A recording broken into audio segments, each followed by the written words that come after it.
Lake Michigan in January doesn't ask permission. Kate Barry understood that the moment the car turned through the iron gate and the villa came into view at the end of the road, white, broad, settled against the water's edge, as though it had always been there, as though the wind off the lake were simply part of the architecture. It was beautiful. It was cold. It was exactly the kind of place that made a person understand, without anyone having to say a word, that she didn't belong. She was 29 years old, one medium-sized suitcase, and a contract signed 72 hours ago. The thought that kept threading through her mind wasn't fear. It was the specific, quiet humiliation of walking into a place where everyone already knows their role except you. She pressed her thumb against the edge of the folder in her lap, the paper soft from how many times she'd folded and unfolded it on the flight. She'd read every clause. She knew what she'd agreed to. That didn't make the driveway any shorter. The driver hadn't spoken once during the 40 minutes since O'Hare. Kate had spent most of it watching out the window, studying Chicago dissolve into suburbs that dissolved into highways, that dissolved into this, into the particular silence of properties expensive enough to purchase their own quiet. She'd spent 2 years tutoring the children of Aldrich Ferreira, Victor Brown's partner in 3 separate ventures, and Aldrich's home had been a kind of preparation. But the villa was something else entirely. When the car stopped, no one came out to greet her. A woman with silver hair pinned into a tight chignon appeared through a side door, not the main entrance, Kate noticed, and introduced herself as Helen, the housekeeper.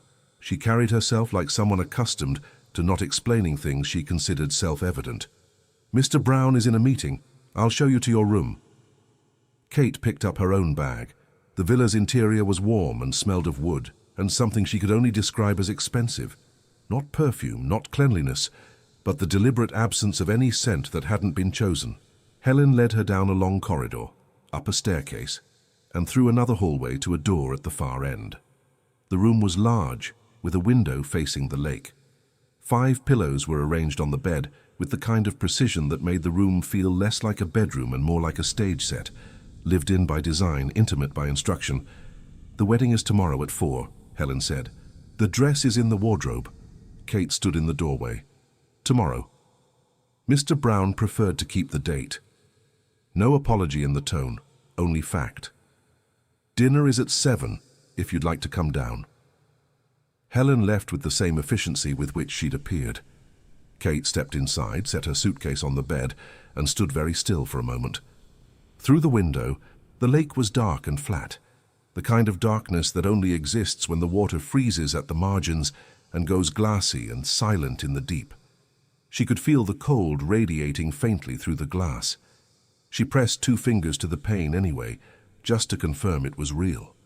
She had taken this contract because her father needed her to. Debts she hadn't asked the size of, and that he hadn't managed to hide when she'd come home for Christmas. Aldrich had arrived with the proposal 3 days later, in the voice of a man doing an enormous favor and knowing it.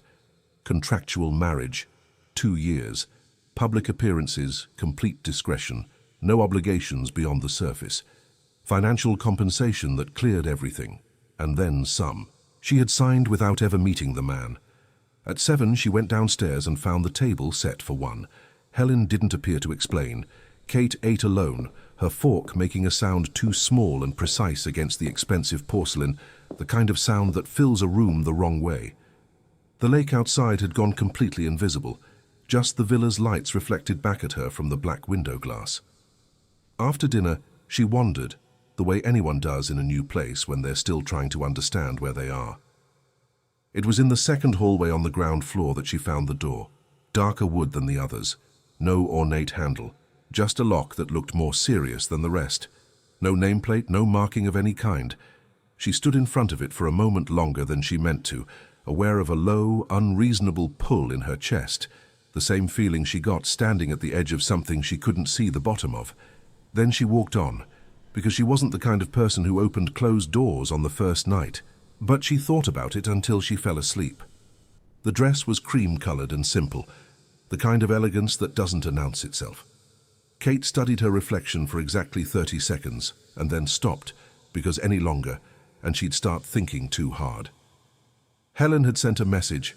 The ceremony would take place in the main hall at 4 o'clock sharp. There would be a photographer as required by the contract, and Mr. Brown asked that she be ready 5 minutes early. Asked. Kate read the word twice. The hall had white flowers. She didn't know the name, those long-stemmed white flowers that appear in magazine weddings, and 2 windows facing the lake. The photographer was a discreet man who seemed to have mastered invisibility as a professional skill. Aldrich Ferreira stood near the far wall in a dark suit, wearing the smile of a man who had arranged all of this and was pleased with how it had come together. His wife hadn't come. Victor Brown entered through the side door at 3:57. Kate saw him for the first time, truly, because the day before he had been nothing but an absence, a meeting, a table set for one. Now he was a man in a motorized wheelchair, broad-shouldered in a dark suit, blonde hair carrying the first frost at his temples, a thin scar running down the right side of his jaw, like a sentence someone had abandoned mid-thought. 43 years sitting on him the way they do on certain men, not heavily, just there. His eyes were grey, and when they settled on Kate, they held nothing she could read. The ceremony lasted 19 minutes. The officiant was someone who had clearly done this before for people who wanted paperwork, not ritual. Victor said the words at the pace of a man in a business meeting. Kate said them at the pace of someone trying not to let her voice betray her. When the officiant said he could kiss the bride, Victor gave a brief nod toward her cheek. She turned her face. His lips barely made contact. The photographer recorded everything with the quiet efficiency of someone who had learned which questions not to ask. There's a particular kind of surreal stillness that settles over a room when a wedding is happening, but no one in it fully believes in what they're witnessing. Not grief, not joy, something closer to the feeling of signing a lease on an apartment you're not sure you'll ever think of as home. The flowers were real. The ink on the license would be real. The 19 minutes were already past. And yet Kate stood inside all of it feeling like a woman, watching a scene she'd been hired to perform in, rather than a life she was actually living. Aware, in the specific and hollow way of someone fully present, that this moment would be difficult to explain to her future self. They had dinner together that first night, or they occupied the same table, which is not the same thing. Victor responded to 2 emails during the meal. He took a call that lasted 6 minutes. When he hung up, he looked at Kate the way a person looks at something they had briefly forgotten was there. "Do you have any questions about the property?" he said. "Not about me. Not about us. The property." "The room in the south corridor," Kate said, "with the locked door." Something crossed his face, too fast to name. Storage. It wasn't a question, but it landed like a closed door. Kate reached for her water glass. All right. After dinner, Helen showed Kate to Victor's room, in the opposite wing of the villa, a different corridor, a distance that required no explanation. Kate went upstairs, showered, changed, and lay down on the bed with its 5 pillows and stared at the ceiling. At 11:30, the connecting door between the rooms, which she hadn't noticed existed, opened. Victor didn't turn on the light. He came in through the dark and stopped near the window, and for a moment the only evidence of him was the soft mechanical sound of the wheelchair and the faint shift in the room's temperature, the way a space changes when another body enters it. Kate went still, breathing quietly, eyes open. She didn't know if he knew she was awake. She wasn't sure it mattered. The lake outside was the same flat dark it had been the night before, and she watched the faint reflection of the window frame on the ceiling and thought about how strange it was to share a silence this complete with someone whose last name she'd only legally taken that afternoon. She couldn't have said how long it lasted. And then, in the dark, in a tone that wasn't meant for her, that was meant for the room or the lake beyond the glass or some conversation that only existed inside him, Victor said a name. Clare. Kate closed her eyes. She kept them closed for a long time after she heard him leave. In the first few days, Kate learned the rules no one had written down. Breakfast was at 8, and Victor was never there. Lunch she ate alone or in the kitchen with Helen, who had begun to relax marginally, enough to explain that Mr. Brown preferred to take lunch in his office, that the office was in the east wing on the second floor, and that there was no need for Kate to go up. Dinner at 7 was the only meal that put them at the same table, and it lasted an average of 22 minutes, which Kate had started counting in her head simply to give her mind something to do while he read reports on his tablet. She tried conversation on the second night. She asked about the company. Aldrich had mentioned technology, infrastructure, something she didn't fully understand, but that seemed significant. Victor answered in 2 sentences. She tried again with a different question. He looked at her with the expression of a man waiting for a topic to exhaust itself. By the 4th night, she stopped trying. The problem was that Kate Barry was not good at stopping. It was her central flaw, what her mother used to call a teacher's heart. The inability to see someone closed off without wanting to find out what was inside. It had been that way with Aldrich's children, the oldest especially, who spent entire lessons staring out the window until she discovered he wanted to learn about astronomy, not literature. It had been that way with college roommates, with friends who became strangers, with boyfriends who deserved considerably less patience than she gave them. It shouldn't have been that way with the man who had murmured someone else's name in the dark on their wedding night. She knew that. She kept trying in other ways. She started leaving coffee ready at 6 in the morning once she realized Victor was awake before 6 and stayed in his office until the breakfast he never came down for. She said nothing about it. Just left the cup on the small table near the staircase. The next morning the cup was washed. No comment, no acknowledgement, nothing. But it had been washed. That was enough for Kate, who had always had a low threshold for signs of life. There's a specific kind of stubbornness that has nothing to do with stupidity. It comes from having been right before, having reached someone who didn't want to be reached, having seen a person unfold slowly like something that had been folded for so long it forgot its own shape. The dangerous part isn't the hoping, it's the fact that sometimes it works. And Kate Barry had been right enough times to make the habit nearly impossible to break, even when the evidence suggested she should. On the 5th afternoon, Victor crossed through the sitting room where she was reading and stopped in the middle of the floor. "Don't you have anything to do?" he said. Not curiosity, the polished variant of "why are you always around?" "I'm reading," Kate said without looking up. "That's not what I asked." She lowered the book. "Would you like me to stay in my room?" He looked at her for a moment, those grey eyes doing the scanning thing she'd already learned to recognize, the look of a man assessing a variable that refuses to fit his model. "Do whatever you want," he said, and left. Kate went back to her book. Her hands were steady, and she noted that with quiet satisfaction.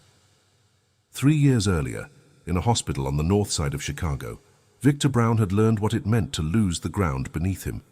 Not the literal ground, that had happened earlier, in the accident, on the overpass on I-290 when the truck skidded on black ice and he didn't have time to brake. The literal ground was the first thing to go. Everything else took longer. Claire had stayed for 12 days. She came every afternoon, 2 hours, held his hand with the careful precision of someone fulfilling an obligation she still believed was love. On the 12th day, she arrived without flowers. He noticed because she always brought flowers. She was the kind of person who needed to be carrying something, and sat in the chair by the window without approaching the bed. "I can't do this," she said. She wasn't crying. That was what stayed with him. Not the words, but the fact that she wasn't crying. "I tried to picture it and I can't. Not the way you need.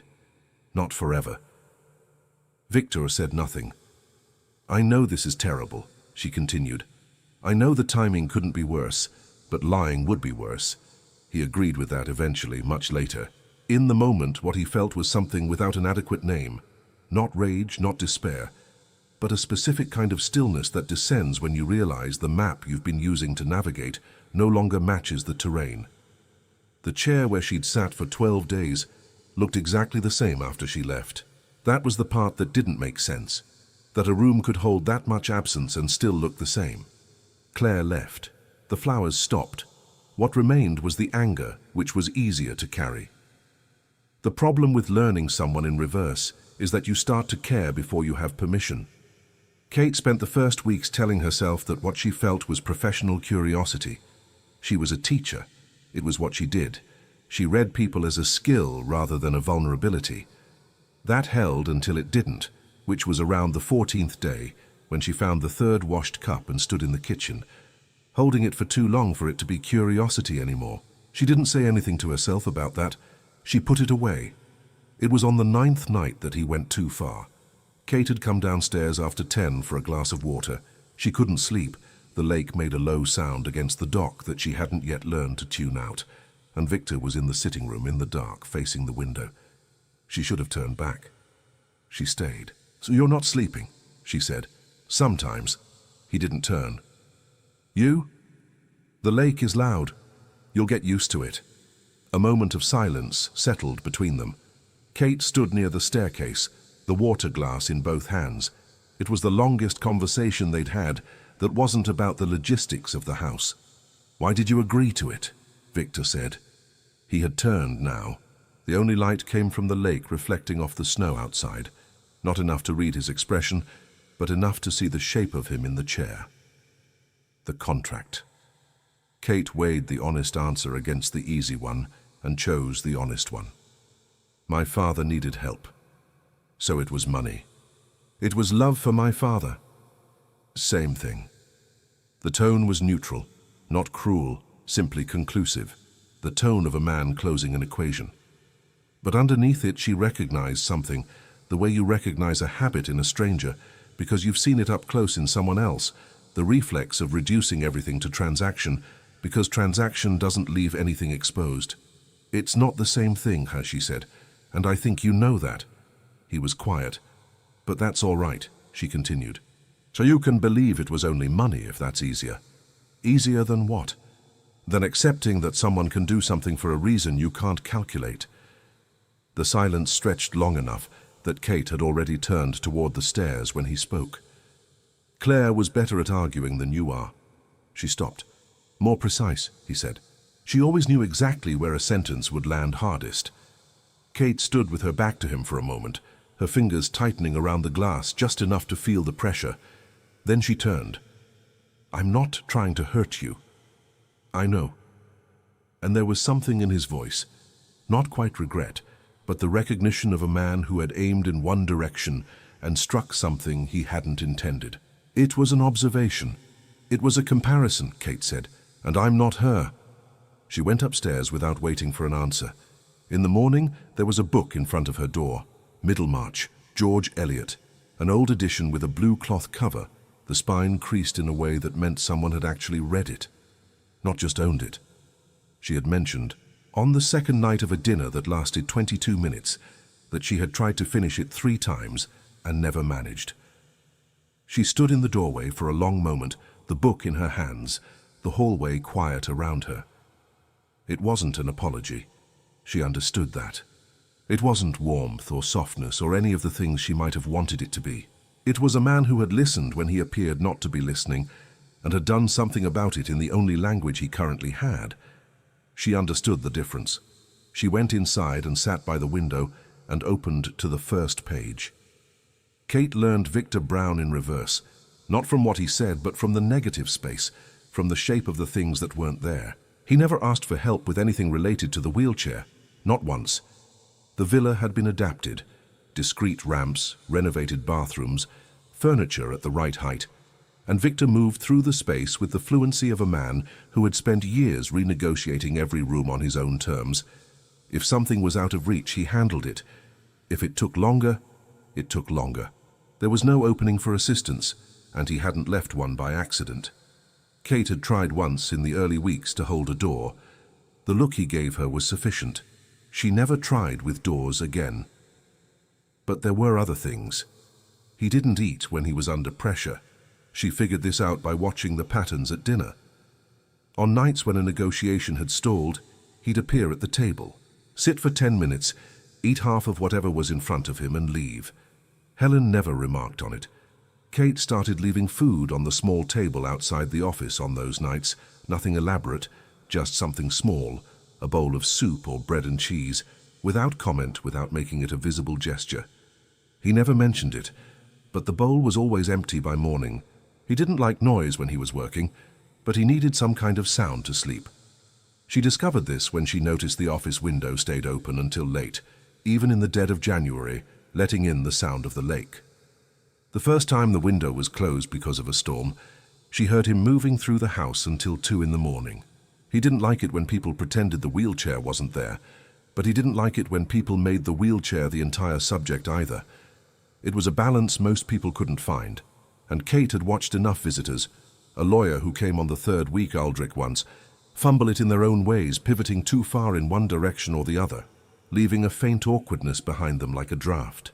Kate's solution was simply to change nothing, to treat him the way she'd treat anyone, including the part where she disagreed, when she disagreed, and went quiet when she had nothing worth saying.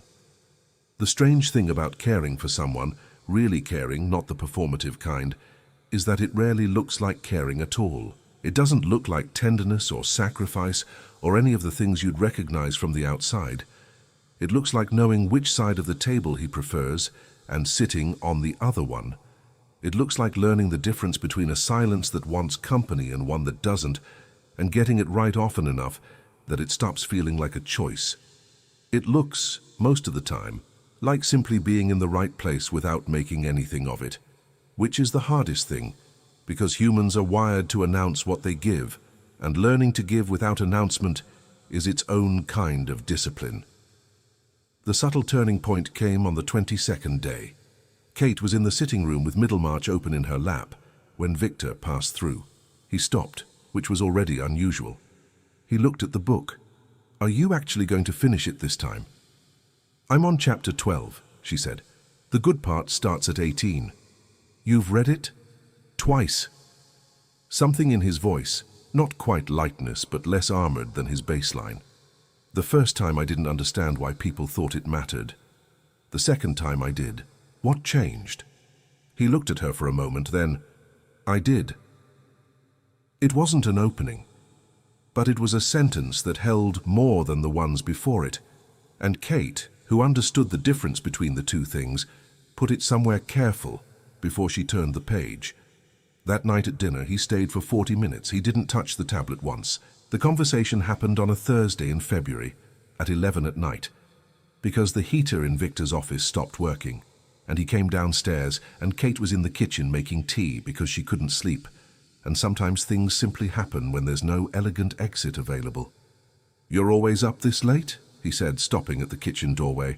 "You always come down when the heat goes out?" she said. His mouth did something. It didn't quite become a smile, but it was close enough to be family. "Helen will sort it out tomorrow." "There's tea," Kate said, "if you want." She was surprised when he didn't leave. They stayed in the kitchen for nearly an hour, which was longer than they'd spent together in any context that wasn't a meal or a contractual obligation. Victor drank the tea without commenting on it. Kate stood with her back against the counter. He stayed near the table. The distance between them was exactly the right size, close enough for conversation, far enough that neither of them had to decide anything about it. The problem for Kate, in that moment, was that an hour of unstructured time with Victor Brown was enough to dismantle most of the distance she'd carefully built over the past weeks. He had a way of talking about the company, about what he'd built, about the mistakes that cost more than money. That was entirely different from the man at dinner with his tablet. Without an audience, without protocol, without the CEO performance that he didn't make consciously, but that existed anyway whenever there was structure around him. In the kitchen at 11 at night, with the broken heater 2 floors up, he was just a man talking about something that had mattered to him. Kate found that dangerous. She stayed anyway.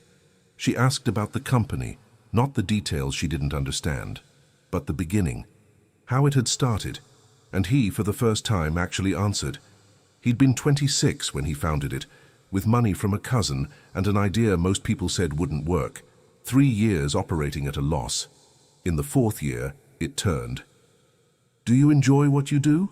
Kate said. He went quiet for a moment, as though it wasn't a question he was asked very often. "I did more before the accident. Before work became the only thing left." It was the most honest thing he'd said to her. Kate recognized it as such, and recognized the pull that came with it, the urge to go deeper, to push the door that was standing slightly open, because that was how she was wired. She stayed quiet instead. Let the sentence exist without trying to expand it. That was when he said the wrong thing. "You're interesting," Victor said in a tone that wasn't a compliment, it was analysis. "For someone who didn't fit the profile." Kate looked at him. "Profile for what?" "Aldrich described you as competent and discreet. He didn't mention that you were this." "This?" "Persistent in the right way." He looked down at his tea. Claire was persistent in the wrong way. She'd keep pushing until she found the resistance, and then she'd be satisfied with having found it. You wait until the resistance dissolves on its own. It's more effective. The silence that followed had a different temperature than the ones before it. Kate set her cup on the counter. Slowly, "You're comparing me to her again." "It's an observation. It's a comparison. And the observation implies you've been studying me the way you studied her, looking for where I serve as a replacement and where I don't." Her voice came out steadier than she actually was, which was something she'd learned to do a long time ago, and had never decided whether it was a strength or a habit she should examine. "I'm not a replacement, Victor. I don't want to be one." "I didn't say you were. You did. You just didn't use that word." He looked at her, and for a second, one that Kate filed away afterward because it was unlike the others, there was something in those grey eyes that wasn't a scan or an assessment. It was something closer to recognition. The look of a man who had been accurately named and hadn't expected to be. "You're right," he said. "Quiet. No drama." That was poorly put. It wasn't an apology, but it was more than she'd expected from him.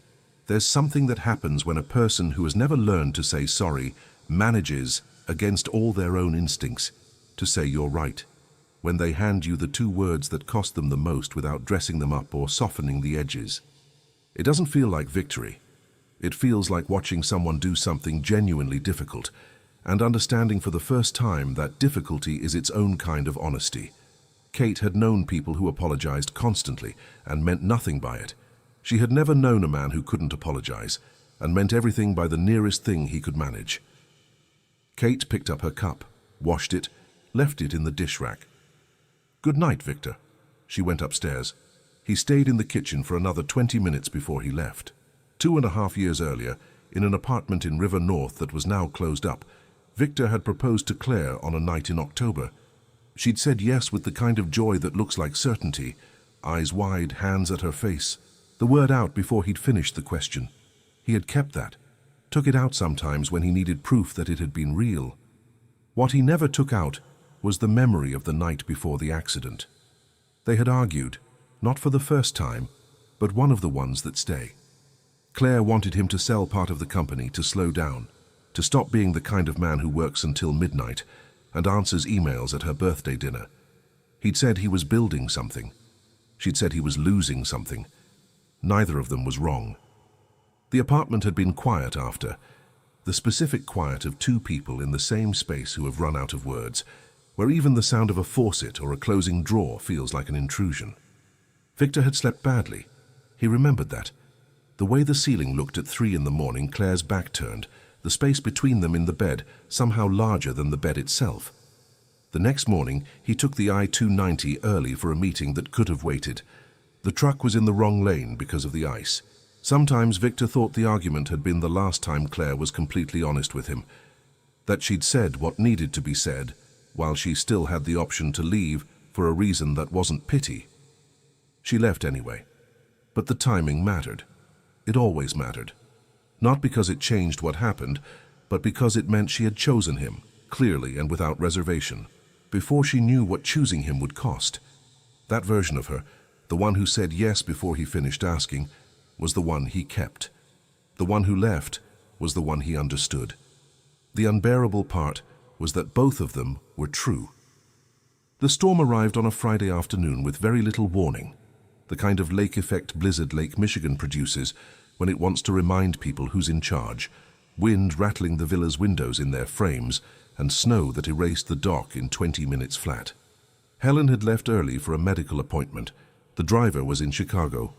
Kate and Victor were alone in the villa for the first time since she'd arrived, and the storm had sealed off the access road with the kind of finality that makes GPS give up. The problem came at 4 o'clock. The East Wing lost power. Victor's office was in the East Wing.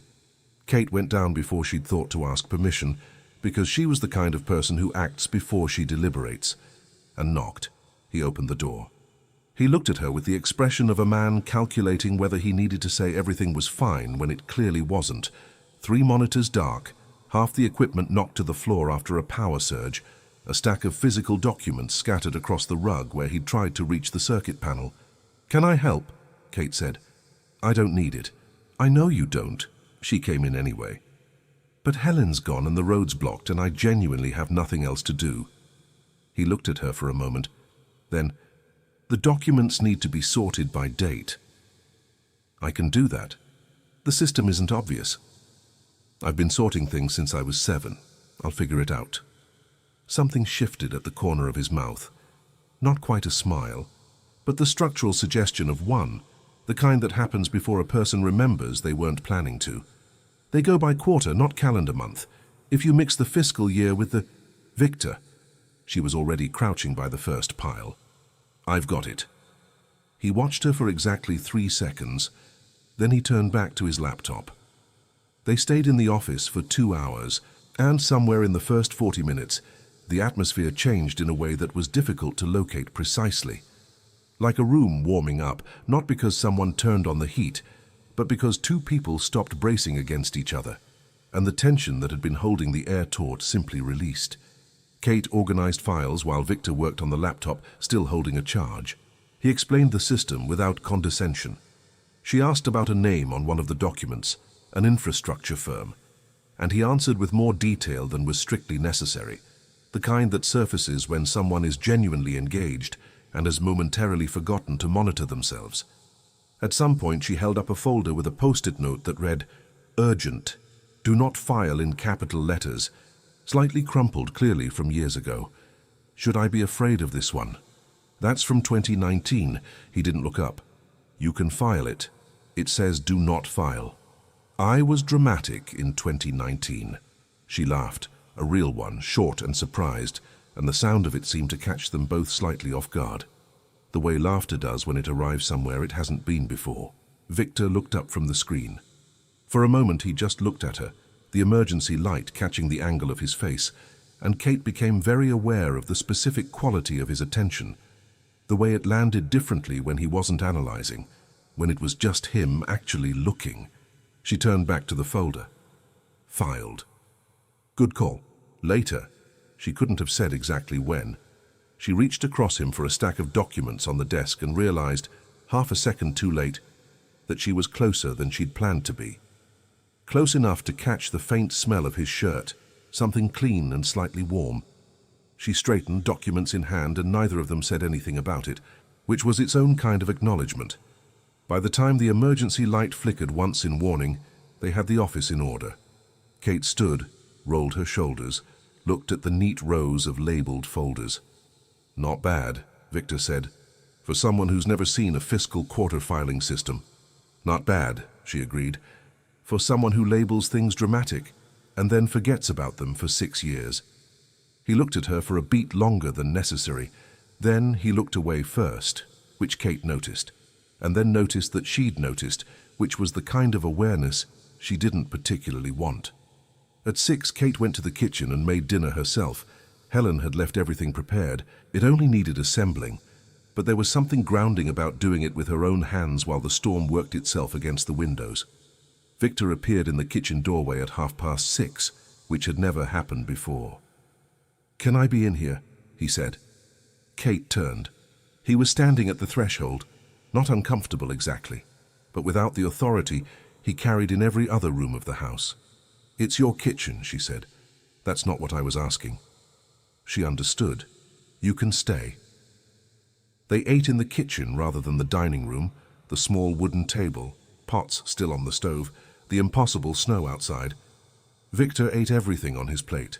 They stayed at the table after dinner with no practical reason to, and Kate was aware, quietly, carefully aware, that the evening had the texture of something that didn't require explaining or naming, and that it was better not to examine it too directly, the way you don't look straight at something dim or it disappears. Then Victor's phone vibrated. He looked at the screen, and the room changed. Not gradually and all at once, the way a temperature drops when a door opens onto winter. every degree of warmth gone in a single second. The 40 minutes in the office, the laugh, the folder labeled dramatic, the moment at the desk, all of it receded instantly like a tide that had never meant to come in that far. He looked at Kate for 1 second, a second in which she saw him making a choice, and answered. "Claire." His voice came out different, lower, older. Kate went still. She heard only his side of it. Short answers, her name twice more. Something about Chicago, something about I would have needed to know before. The call lasted 4 minutes. When he hung up, he stared at the screen for a moment before putting the phone away. "She's in Chicago," Victor said, to Kate, but also to the space between them. "She wants to meet." Kate stood, picked up the plates, carried them to the sink. "Are you going to?" Silence. Victor. "I don't know." She washed the dishes with her hands in the hot water, her back to him, and stayed in that position long enough to make sure the question she wasn't going to ask stayed safely put. The one about what 40 minutes of laughter in a dark office actually meant when measured against 4 minutes on the phone with a woman whose name he said like a different language. She dried her hands, folded the dish towel into its place. "Thank you for your help today," he said. "It was the storm," she said, and went upstairs. Kate spent 3 days not seeking Victor out beyond what was necessary. It wasn't punishment. She knew herself well enough to understand the difference between punishment and self-preservation. This was the second thing. She'd spent the night after the phone call lying in bed listening to the storm taper off, taking inventory of what she was feeling, which was more than she should have been, and arriving at the recognition that the problem was exactly what it had always been. She had mistaken attention for openness, presence for choice. The locked room. Clare. The way his voice had shifted when he answered. She knew the name of the locked room now. Helen came back the next morning, and the villa returned to its protocols. Coffee at 8, separate lunches, dinner at 7. Victor arrived at dinner on the second night with his tablet in hand, and Kate understood that they were back at the beginning, that the 40 minutes in the office and the small kitchen table had been the storm. Not them. That was fine. She had signed a contract. There was no clause about feelings. The particular cruelty of agreements made only in your own head is that you're the only one who can break them. Kate had told herself, clearly and more than once, that she was here for 2 years and a purpose and nothing more. That the washed coffee cup was just a cup, the book just a book, the laugh in the dark office just weather. She had been very convincing. The problem with being good at understanding people is that you understand eventually that the story you've been telling yourself is the least convincing one in the room. It was on the 5th night that Victor appeared in the sitting room where she was reading. No tablet, no phone. He stopped in the middle of the room like a man who had stepped off his usual path and was recalibrating. Kate looked at him over the top of her book and waited. "You're avoiding dinner," he said. "I'm attending dinner." "You're attending and being polite." A different tone, not aggressive, but direct in a way he rarely was with her. "That's not the same thing." Kate set the book on the side table. "What do you want, Victor?" He was quiet for a moment, long enough that she knew the answer coming wasn't the first one he'd considered. "I'm not going to meet her," he said. Kate said nothing. "You need to know that?" "I don't need anything," she said carefully. "You can do whatever you want." Kate. It was the first time he'd used her name without it being functionally necessary. She registered it the same way she'd registered the washed coffee cup and the book outside her door, as data whose meaning she didn't yet know what to do with. "When the accident happened," Victor said slowly, like a man measuring each word for weight before releasing it, "I lost the ability to do certain things. Walk, run. The list is long." A pause. "What I didn't lose was the ability to know when I'm doing something wrong." "And what are you doing wrong?" He looked at her, directly, without the analytical scan, without the careful distance. "I can't name it yet," he said, "but I am."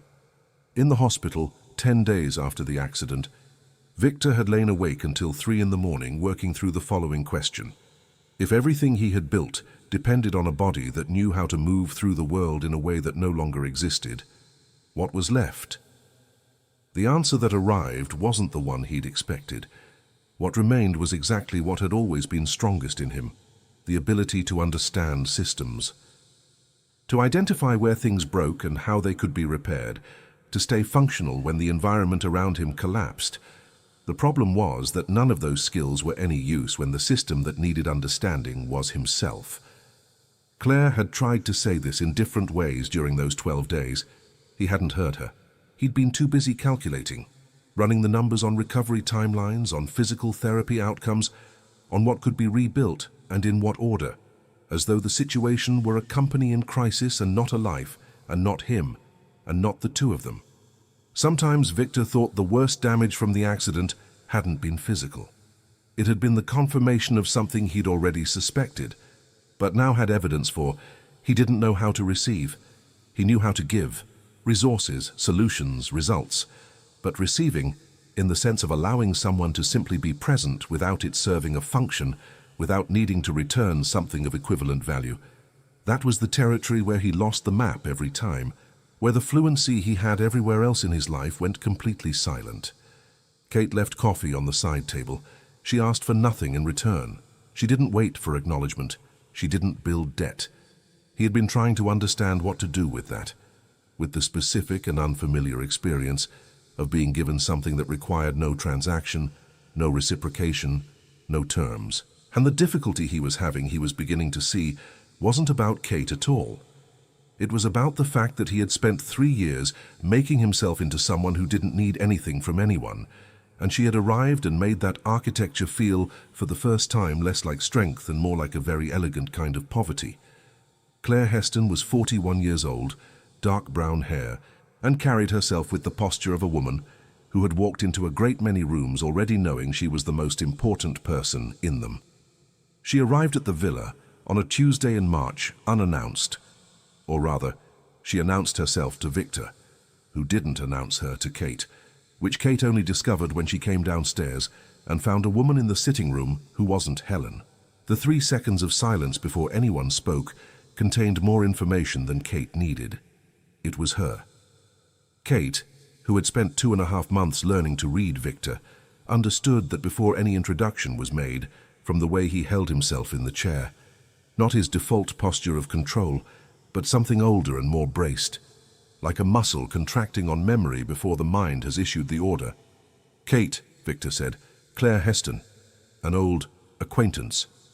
Acquaintance. Kate filed that word choice carefully. "Kate Barry," Kate said, and extended her hand, because that was the kind of thing you did even when the floor was shifting under you. Clare shook it with the grip of someone who measures while she greets. "Aldrich mentioned you two married in January." "That's right." Victor was never one for ceremony. Clare's eyes moved to him with the ease of familiarity that doesn't ask permission. "But I imagine you know that by now." Kate stayed in the room for 20 minutes, long enough to understand the geometry of what was happening. Clare asking about the company in the tone of someone who considers herself entitled to the answers. Victor responding in a register Kate hadn't heard before, more defensive, more guarded, like Clare held the key to an older version of him that the present tense no longer had access to. There is a specific kind of invisibility that has nothing to do with being unseen. Kate stood in that room, contributed 2 sentences, smiled at the right moments, and understood with absolute clarity that she was the third person in a space that only had room for 2. Not unwelcome, just structurally unnecessary. The kind of presence that a room rearranges itself around without meaning to, the way furniture gets pushed to the walls when people need to move. After 20 minutes, Kate said she needed to check on something upstairs. Nobody asked her to stay. She went up, stood in the hallway listening to the muffled voices below, not the words, just the tones, and the tones were enough. Clare's voice had that specific quality of a woman who has known everything about a person and is prepared to know it all again. Victor's voice had the specific quality of a man being rewritten toward an earlier draft of himself and not entirely resisting. Kate went to her room, opened the wardrobe, stood looking at her clothes for a stretch of time she couldn't have measured. Could have been 2 minutes, could have been 15. There was something almost absurd about the number of blazers she'd brought to a place with nowhere social to go. And in different circumstances, she might have found that funny. She didn't find it funny. She reached up and took the suitcase from the top shelf and set it on the bed. She wasn't angry, or she was, but underneath the anger was something more precise and harder to name. The clarity of having confused, once again, the accumulation of small gestures with actual choice. The washed coffee cup, the book, the 40 minutes in the office, the small table in the kitchen, your attending and being polite. She had built a story from those materials, and the story was beautiful and the story was hers. And Clare Heston was downstairs reminding Victor that there was another story that had started first. The question wasn't whether he felt something for Clare. The question was that Kate had walked into this villa knowing she was a substitute. The name murmured in the dark on the first night had made that clear, and had spent 2.5 months convincing herself that the small details meant the situation was different from how it had looked at the beginning. Maybe it wasn't. Maybe she had done what she always did, seen what she wanted to see. The suitcase sat open on the bed. Kate folded 2 shirts, put them in, picked up a pair of shoes, opened the document drawer, passport, the original contract, the envelope with the first installment of her compensation that she still hadn't opened, because opening it felt like agreeing to something she'd been quietly hoping wasn't true. There it was, the envelope, the reality of what this arrangement was, plain and patient in the drawer. She was a 30-year-old teacher with an indebted father who had signed a piece of paper and moved into a stranger's house, and at some point, some specific point she couldn't locate because it had happened too slowly to have a date, she had made the fundamental mistake of starting to feel. She picked up the passport, put it in the bag, walked to the bedroom door. The handle was cold. She stood there for a moment that lasted longer than it should have, her hand on the handle, the half-packed bag on the bed behind her, and it was in that exact silence, with the muffled voices still drifting up from below, and the lake completely indifferent outside, that she understood what was actually happening. It wasn't the contract. It wasn't logic. It wasn't Clare Heston in the sitting room. It was that she didn't want to leave. And the difference between can't leave and don't want to leave was the difference between every relationship before this and this one. Because before she had stayed because she couldn't picture the alternative, because she confused the habit of a person with the need for them, because the fear of the empty space they'd leave was louder than any actual feeling. She knew that pattern. She could draw it from memory. This was different. She didn't want to leave because she had spent 2.5 months in a cold and difficult place with an impossible man, and at some point, without her permission, without any announcement, that place had become somewhere she wanted to be. Because Victor Brown, who didn't know how to receive and compared without meaning to and had someone else's name written somewhere she couldn't reach, that man washed the coffee cup and left books outside her door and in a small kitchen during a blizzard, had seemed for 40 minutes completely and entirely human. And after 40 minutes he had gone back to being himself, and she had stayed anyway. That wasn't confusion. That wasn't kindness mistaken for love, which was the error she always made. This was the other kind, the kind that comes after seeing the flaws clearly and staying, the kind that arrives after being compared to someone else and walking away not in anger, but with the quiet understanding that the comparison was never about her. It was about him and what he was still carrying. The love that isn't blind, because it doesn't need to be blind, because it has seen everything and remained. She was in love with him. The recognition landed with the particular devastation of truths that arrive uninvited, not because it hurt, but because it couldn't be undone. Kate let go of the handle, turned around. Victor was in the doorway. She hadn't heard him come up. She didn't know how long he'd been there, but he was in the chair, those grey eyes moving from her face to the suitcase on the bed, to the folded clothes inside it. "Kate," he said. Just that. Only the name. But the voice was the same one from the kitchen during the storm. Not the contract voice, not the analysis voice. She stood in the middle of the room and said nothing. "She's gone," Victor said. "I asked her to leave." "Why?" He was quiet for a moment, the kind of quiet she had learned to read as processing, not evasion, the silence of a man who refuses to say a thing until he's certain it's true. Because I realized what I was wasting time thinking about. Kate looked at the suitcase. I was leaving. I know. And you came up anyway. Yes. She looked at him, at the grey eyes that held something open she hadn't seen in them before, at the scar along his jaw that she knew by memory now, at the man who carried anger like armor, because the alternative was letting things matter, and things that mattered could leave. You're going to have to tell me what you're thinking, Kate said. I can't keep guessing indefinitely. I know, he said again. I'm learning how to do that. Not a declaration, not a promise. The kind of raw honesty that only exists when someone has abandoned the script entirely and is working with whatever they have left. Kate looked at the suitcase, took out the folded clothes, put them back in the wardrobe. It took them 3 days to have the real conversation. Not from avoidance. There was something different in the air after the suitcase, a kind of ceasefire that neither of them wanted to break before they were ready. Victor came to dinner without his tablet all 3 nights. Kate stopped leaving the room when he entered. Small things. The kind of small things that are in fact large things in disguise. The conversation began on a Sunday afternoon when Kate was out on the dock. The lake had thawed at the edges, spring still undecided but present, the kind of March afternoon that hasn't yet committed to being one thing or another, and Victor came out to meet her. They stood in silence for a while before either of them spoke, the wind low, the water making the sound she had finally learned to sleep through. Kate waited. She had learned to wait with him, not the passive waiting of someone with no other option, but the active waiting of someone who understands that forcing a rhythm that isn't his produces answers that aren't the true ones. Victor looked at the lake for a long time, then, "The name," Kate said. She didn't need to specify which one. Victor kept his face toward the water. "You heard?" "Yes." "I didn't know." "I know you didn't." She stood near the dock railing, arms crossed against the cold rather than against him. "But I heard it, and I spent 2.5 months not knowing what to do with it." "What did you do with it?" "I put it away. Tried not to make it into something it wasn't." A pause. "I'm not sure I succeeded." Victor looked at her. "What do you think it was?" "I think you were asleep, and the name came out, because she occupies a space in you that hasn't moved somewhere else yet."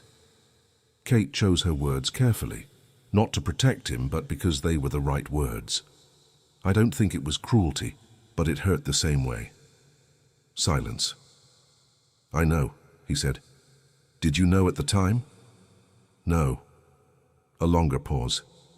"I understood it afterward. When you changed. When I noticed what had changed and couldn't immediately name why. There's a particular kind of reckoning that only arrives late. The slow understanding that you left a mark on someone before you understood you were capable of leaving marks at all. It doesn't arrive as guilt, necessarily. It arrives as a shift in how you see yourself. The realization that you are not only what you intend, but what you leave behind in rooms you thought you passed through cleanly. Victor had spent 2 years believing he was the one who had been damaged. It was taking longer to understand that damaged people damage, quietly and without meaning to, and that the not meaning to doesn't close the distance. Kate looked at the lake for a moment. "I need to ask you something, and I need you to answer honestly, even if the answer is hard. All right. When you sent Clare away, was it because you don't feel anything anymore, or because you chose not to act on what you feel?" The question settled between them with the weight it deserved. Victor went quiet for a stretch of time that Kate let exist, because that was one of the things she had learned about him, that his silence wasn't flight, it was arrival, the process of a man who won't say a thing until he's certain it's true. "Both," he said, "and I know that's not the simpler answer." "It doesn't have to be simple. What I feel for Clare is," he paused, and the word that came seemed to surface in real time, "archaeology. It's real in the sense that it was real. But it lives in the past the way the past lives, present as memory, not as possibility." He looked at her. "What's happening here isn't archaeology." Kate stayed quiet. "I'm not good at naming things," Victor said. "I never have been. But I know the difference between what was and what is, and what is happening right now is—" He stopped, started again. "It's the first thing in 2 years that feels like the present tense." It was the longest thing he had ever said to her at once. Kate understood the cost of it, not financial, but the other kind, the kind that comes from opening what has been sealed too long, the effort visible in the slight set of his jaw, in the way he looked at the water rather than at her while he said it, as though the words needed somewhere neutral to land. "The accident," she said. "You never told me what actually happened." Something shifted in his posture, a different tension, deeper. "It's in the public record." "That's not what I'm asking." The pause was long. The wind moved between them. Kate faced the lake rather than him, because sometimes it's easier to speak difficult truths toward water than toward a person who is watching your face. And then Victor told her, not the accident itself, not the facts available in any 30-second search, but the night before. The argument. What Clare had said about the pace of his life, about the company that consumed everything, about birthday dinners with his phone face up on the table and emails answered before she finished her sentences. What he'd said back, not cruel, but firm in the way that doesn't leave room for the other side. The meeting that didn't need to happen that morning. The small unnecessary choice that put his car on that road at that hour, on the ice of a November dawn. "For a long time," he said. When he finished, in the voice of someone setting down something carried much too far, "I held it as guilt. That the accident was the consequence of a stubbornness that didn't need to exist." A pause. "Then I stopped calling it guilt and started calling it fact. It's a fact that I was there by choices I made, and it's a fact that this was the result." "And Clare left," Kate said. "And Clare left." He looked at his own hands, the hands that worked, the contrast that never stopped being there. "And for a long time I thought that was fair, that someone who chooses badly doesn't deserve to have people stay." Kate turned to face him fully. "That isn't true." "I know it isn't." "Do you actually know it, or are you saying it because it fits here?" The grey eyes found hers, and there was something in them she hadn't seen before, something unfiltered, without the careful distance, without the analytical scan. Just him, what lived underneath everything else.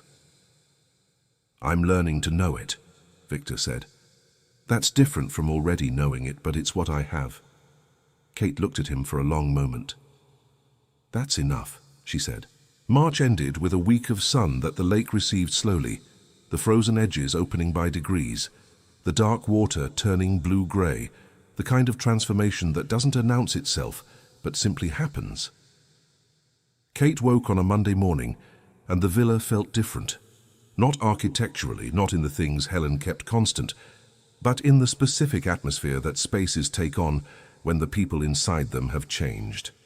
The coffee was already made when she came downstairs. She hadn't been the one to make it. Victor was in the kitchen. She stopped in the doorway for just a second, the sight of him there in the early light, in the ordinary quiet of a Monday morning, doing something as simple as making coffee, landed with a weight she hadn't prepared for. 2 months ago she had eaten every meal alone in this kitchen. The distance between then and now had no adequate unit of measurement. "You're up early," Kate said. "Always have been." He passed her a cup, not sliding it across the counter but handing it directly, which meant she had to close the distance between them to take it. His fingers didn't linger, but they didn't pull away immediately either, and Kate was aware with the particular acuity of someone trying not to be aware of the specific warmth of the ceramic that his hands had just held. "So are you." "Occupational habit," she said. "Teachers don't sleep past 6. You're not teaching anyone here." "Old habits." He looked at her for a moment over the rim of his own cup, not the analytical scan, not the very dura, just a look that stayed a beat longer than functional, the kind that doesn't have an agenda and therefore says more than one that does. Then he turned toward the window. They stayed in the kitchen for a while with no particular agenda, which was still new, the not having agenda between them, the space that didn't need to be filled with function or protocol. The lake outside was clear for the first time in months, the light off the water a different quality entirely, winter finally conceding to something else. "I have a meeting in Chicago on Thursday," Victor said. "The board wants an in-person presentation." A pause, the pause of a man choosing words with unusual care. the way he did when what he was actually saying existed in a different register than the words themselves. "Would you come?" Kate set her cup down. She understood what lived underneath those 3 words. It wasn't a contractual obligation, wasn't a public appearance, wasn't any of the practical reasons that had founded this marriage. It was the question he didn't yet know how to ask directly, but was learning to ask sideways. Would you come meant I want you there. Would you come meant I'm beginning to count on you the way you count on people who matter.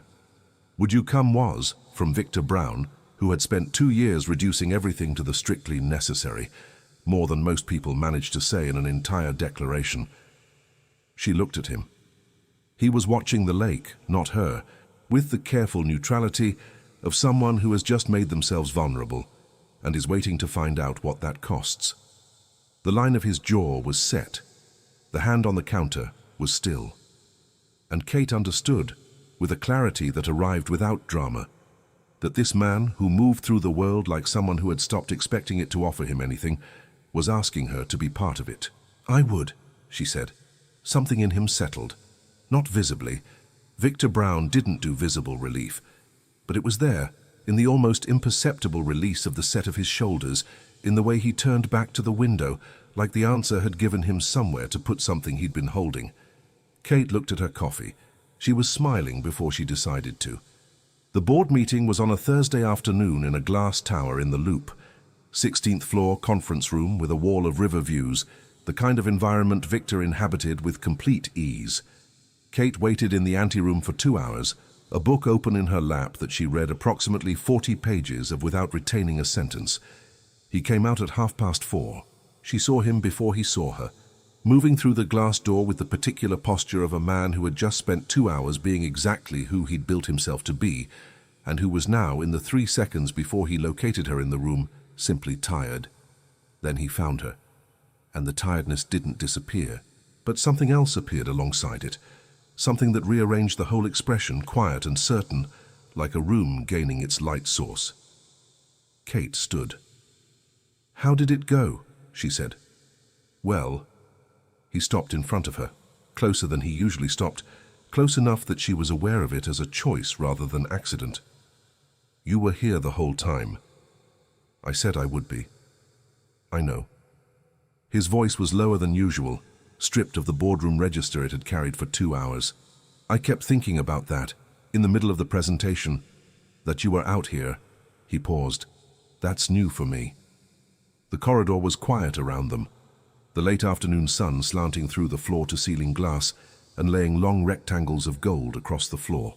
Kate looked at him and felt, with sudden and inconvenient precision, the full accumulated weight of 10 weeks, every dinner, every silence, every washed cup, every door.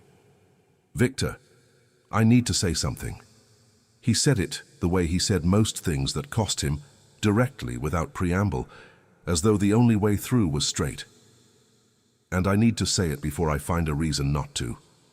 Kate went still. "I have spent 2 years," he said, "being very good at not needing anything from anyone. I built the whole structure around it, made it look like discipline." A pause, the grey eyes on hers, undeflected. "It wasn't discipline, it was fear. And you, without asking, without making anything of it, have been dismantling it since January. 1 coffee cup at a time." The gold light moved on the floor between them. "I don't know how to do this," he continued. "I want to be honest about that. I will get it wrong. I will retreat when I shouldn't, and go quiet when you need words. And there will be moments when the old architecture is the only thing I know how to stand in." He looked at her without flinching. "But I know what I feel, and I'm done pretending I don't, because pretending costs more than saying it." Kate's chest was very full. "What do you feel?" she said, quietly, not a challenge, an invitation. "Like you are the first person in 2 years who has seen exactly what I am," Victor said, "and stayed anyway, not out of contract, not out of kindness, out of choice." The words came slow and irrevocable, the way true things do when they've been held too long. "That undoes me completely, and I would rather tell you that than spend another week pretending the kitchen on Monday mornings is just coffee." The corridor was very quiet. Kate took 1 step toward him. Just one, but it closed most of the distance, and she watched his breath adjust to it, watched him hold very still the way a person does when something they've been waiting for is finally within reach, and they don't want to move wrong. She put her hand against his jaw, the scarred side, because she knew it by memory, and because it mattered that she chose it, and felt the tension there, the held-in quality of a man exercising enormous restraint. "I have been in love with you," she said, "since February, since a broken heater and a filing system and a folder that said do not file." His eyes closed for exactly 1 second. When they opened, something in them had shifted permanently, the last of the careful distance gone. Not replaced by anything performed or dramatic. Just him, unguarded, looking at her like she was the answer to a question he'd been too afraid to finish asking. He reached up and covered her hand with his, the one still against his jaw, and held it there. "Stay," he said. One word, the weight of 2 years in it. "I'm already here," Kate said. And then, in the 16th floor corridor of a Chicago office tower, with the river going gold below them, and the last of the winter light laying itself across the floor, Victor Brown, who had spent 2 years making himself into someone who didn't lean on anything, leaned forward and kissed her, unhurriedly, deliberately, like a man who has finally stopped arguing with what he wants. Kate kissed him back the same way, like someone who had known since a February morning with a washed coffee cup that this was where it was going. On the drive back to the villa, the lake came into view as they turned off the highway, wide and dark blue in the early evening, the last ice gone, the water moving freely all the way to the horizon. Kate looked at it through the window. Victor's hand found hers in the space between the seats. He didn't say anything. She didn't either. The villa appeared at the end of the road, white, broad, lit from inside against the darkening sky. The same building she had seen from this same road 10 weeks ago in January, arriving with one suitcase and a signed contract, and the quiet dread of someone walking into a life they hadn't chosen. It looked different now, not because anything about it had changed, because she had. She was home. June arrived in Chicago the way June always arrives after a long winter, with the particular arrogance of something that knows it has been waited for. The warmth, the light at a different angle, the feeling that the world has become habitable again.